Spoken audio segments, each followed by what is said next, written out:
ადამიანისთვის დედამიწის საშუალო სისწრაფის ქარი, რომელიც უდრის საათში 25 კილომეტრს, დიდ პრობლემას არ წარმოადგენს და ზოგ ადამიანს სიამონებს კიდეც. დედამიწის მაქსიმალური სისწრაფის ქარი კი, რომელსაც უკვე ქარბუქი ეწოდება, დაფიქსირებულია ავსტრალიაში 1996 წელს. მას სახელად ოლივია უწოდეს.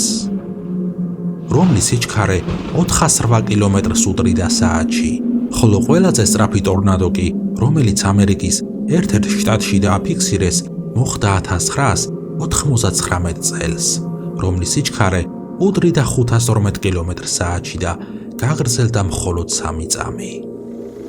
მისი სისწრაფე უდრის თითქმის ყველაზე სწრაფ სერიულ ჰიპერქარს დედამიწაზე, რომლის სიჩქარე თითქმის 491 კილომეტრს საათს უდრის 2024 წლის ინტერვალში.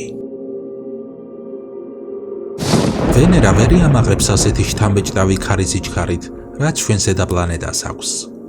მაგრამ ნუ გადასვამთ მას უკან არიგებში, რადგან დედამიწისგან განსხვავებით ვენერაზე არასდროს წყდება ქარი.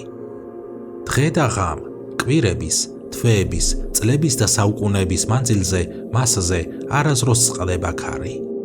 აღსანიშნავია ისიც, რომ 20 წლის მანძილზე მისი ქარი 70 კმ/სთ-დან ავიდა 400 კმ/სთ-მდე, რაც ძალიან აღშფოთებს მეცნიერებს და მათ შორის ჩვენც.